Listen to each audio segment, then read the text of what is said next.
China adalah surga bagi perusahaan internasional seperti Apple karena tenaga kerja dan kondisi bisnisnya yang optimal.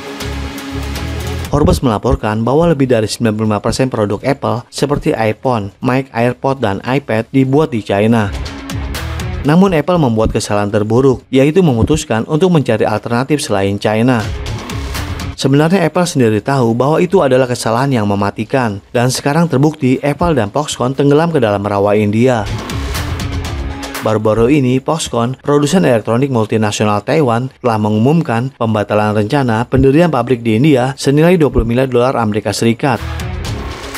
Dan perlu untuk diketahui bahwa Foxconn adalah pemasok utama Apple yang menyumbang 70% produksi iPhone. Dan di episode kali ini, kita akan membahas mengapa Foxconn membatalkan rencananya untuk membangun pabrik senilai 20 miliar dolar di India dan bagaimana ini akan mengguncang Apple.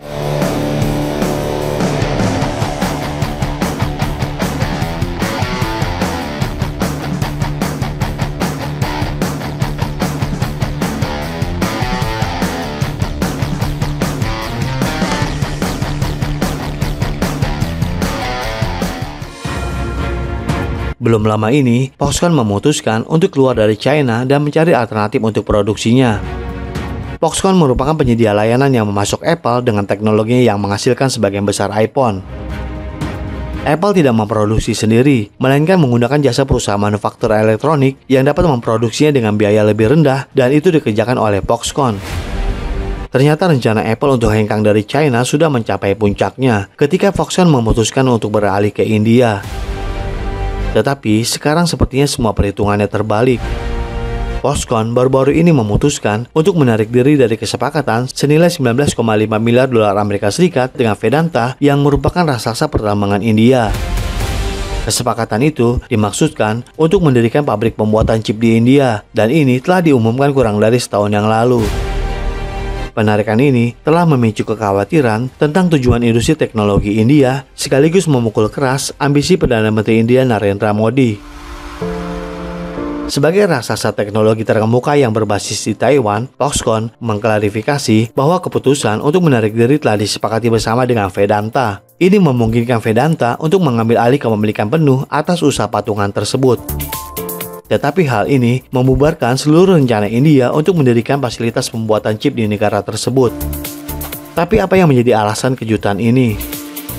Foxconn mengutip celah yang menantang dan masalah eksternal yang tidak terkait dengan proyek sebagai alasan dibalik keputusan mereka. Namun para ahli menyoroti kurangnya mitra teknologi yang jelas dan jalur yang terdefinisi dengan baik untuk usaha patungan sebagai faktor signifikan yang berkontribusi terhadap penarikan. Mungkin apa yang dijanjikan oleh pemerintah Modi untuk membantu Foxconn dan menawarkan subsidi, hal ini tidak pernah terjadi. Memang, dalam upaya mensukseskan kedatangan Apple dan Foxconn ke India, pemerintah Modi membuat janji yang tidak praktis. Tetapi ketika waktu untuk menepati janji itu tiba, pemerintah India melarikan diri. Proyek ini tentu tidak dapat berjalan, terutama ketika kemitraan tersebut masih dalam masa pertumbuhan. Vedanta juga hanya memiliki pengalaman terbatas dalam mengelola operasi manufaktur semikonduktor berskala besar. Hal ini yang selanjutnya mempengaruhi keputusan mereka. India telah bekerja secara aktif untuk memperkuat industri pembuatan chipnya, dan untuk tujuan ini, negara ini menyiapkan dana senilai 10 miliar dolar Amerika Serikat tahun lalu untuk menarik lebih banyak investor. Selain itu, prakarsa Make in India yang diluncurkan pada tahun 2014 bertujuan untuk mengubah India menjadi pusat manufaktur global.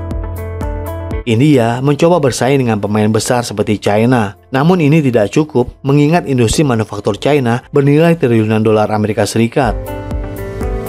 Bagi perusahaan asing untuk berproduksi di China, mereka hanya perlu membuat perjanjian dan mulai memproduksi dalam beberapa hari. Ini karena pasar produksi China telah sangat berpengalaman. Produksi selama beberapa dekade telah membuatnya unggul, yang tidak dapat dicapai negara lain hanya dengan investasi beberapa miliar dolar. Itulah sebabnya Apple dan ratusan perusahaan asing lainnya bergantung pada China, meskipun mereka juga berproduksi di negara lain. Ini juga menjadi alasan kenapa China disebut sebagai pabrik dunia. Tahun lalu, ada sedikit kekhawatiran ketika Honhai Technology Group yang merupakan perusahaan induk Foxconn memutuskan untuk hengkang dari China. Orang-orang sangat khawatir jika Foxconn pindah dari China, ini dapat mengakibatkan pengangguran besar-besaran bagi pekerja China. Namun, pemerintah China tidak khawatir karena mereka mempercayai fasilitas produksi yang lancar di China. Lagi pula, sebagian besar perdagangan luar negeri di Junzhou bergantung pada operasi perusahaan ini.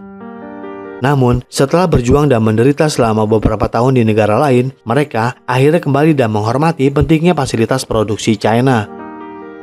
Perjalanan China menjadi pabrik dunia tidak semata-mata karena investasi asing atau modal dari perusahaan Taiwan atau Hong Kong. Ini adalah hasil dari pemerintah China menciptakan lingkungan bisnis yang menguntungkan untuk menarik investasi global.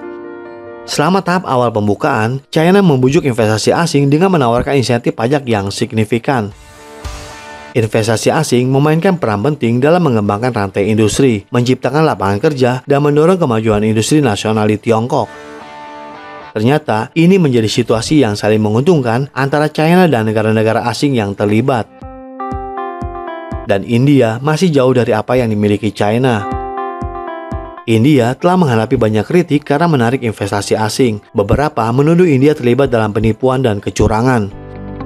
Ketika India memperkenalkan Foxconn, India memiliki dua tujuan utama. Yang pertama, India berusaha untuk bersaing dengan China dalam rantai industri Apple. Rencananya adalah untuk menarik perusahaan dan menumbuhkan pemain lokal di industri Apple dengan harapan dapat menggantikan posisi China. Dominasi adalah tujuan utamanya, yaitu untuk mengurangi kapasitas produksi China untuk smartphone Apple, sekaligus memposisikan India sebagai cadangan terbesar untuk mengambil alih. Yang kedua, India bercita-cita untuk membangun industri semikonduktor dalam negerinya dan membuat rencana ambisius untuk berkolaborasi dengan Foxconn untuk menciptakan industri manufaktur semikonduktornya sendiri. Pemerintah India setuju untuk memberikan subsidi keuangan yang besar guna memfasilitasi kemitraan ini. Tetapi India lupa bahwa untuk mencapai rencana ini, ia harus menawarkan insentif kepada Foxconn. Mungkin Foxconn sudah ragu apakah bisa mengambil langkah untuk membawa semua fasilitasnya ke India, sehingga mereka sudah menerapkan sikap waspada. Jika pemerintah India tidak menawarkan insentif, maka rencana itu akan dibatalkan. Di sini tampaknya Foxconn mengadopsi pendekatan unik ketika datang ke India. Alih-alih hanya mengejar keuntungan langsung, Foxconn menyusun rencana untuk membangun lini produksi semikonduktor terbelakang di India. Hal ini dilakukan untuk mendapatkan subsidi secara strategis sambil tetap menjaga profitabilitas. Kedua belah pihak memasuki kolaborasi dengan agenda tersembunyi masing-masing, berusaha untuk mengamankan hasil terbaik untuk kepentingan mereka. India kemungkinan akan menghadapi kemunduran saat mengejar tujuan ganda ini. Dan Foxconn dengan pengalaman yang luas dalam berurusan dengan pemerintah di seluruh dunia dan tentunya akan sangat hati-hati mendekati komitmen yang dibuat oleh otoritas lokal. Untuk Foxconn, negosiasi dengan pemerintah bergantung pada penerimaan subsidi terlebih dahulu. Tanpa dukungan finansial yang penting ini, konstruksi tidak akan pernah dimulai dan Foxconn tidak ragu untuk membatalkan kesepakatan. Keputusan Foxconn untuk menarik diri dari India berasal dari kegagalan pemerintah Modi untuk memenuhi janjinya untuk memberikan subsidi keuangan miliaran dolar. Tidak ada dana ini membuat Foxconn tidak mau melanjutkan komitmen lebih lanjut. Apa yang disebut subsidi miliaran dolar ternyata tidak lebih dari janji yang sulit dipahami. Raksasa perusahaan Taiwan lainnya, Wistron, menghadapi tantangan serupa di India dan akhirnya memilih untuk keluar dari pasar. Meskipun beroperasi di India selama 15 tahun dan telah memperkerjakan ribuan orang, Wistron berjuang untuk mencapai keuntungan. Pabrik mereka bahkan mengalami vandalisme oleh karyawan India yang tidak puas, yang mengakibatkan kerugian finansial yang signifikan. Masalah tarif ekspor India yang tinggi, korupsi dan tuntutan suap menambah kerumitan dan semakin memperumit operasi Wistron.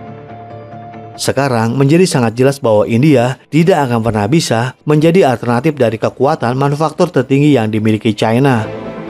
Dan Apple menjadi perusahaan pertama yang menguji hipotesis ini dan gagal. Meskipun grand opening di India, Apple masih memproduksi 90% produknya di China. Mungkin membuka pabrik produksi di India adalah aksi publisitas yang dilakukan oleh pemerintah India. Tujuannya adalah dengan Apple, lebih banyak perusahaan asing akan datang dan akhirnya membangun pabrik mereka. Namun perusahaan-perusahaan ini tidak naif. Mereka suka menguji janji terlebih dahulu, seperti yang dilakukan oleh Foxconn dan Wistron. Jadi bagaimana menurut Anda? Melihat kebijakan baru pemerintah China pada sektor swasta, apakah Apple dan Foxconn akan kembali ke China? Silakan berikan komentarnya di kolom komentar kami. Terima kasih dan sampai jumpa di episode berikutnya.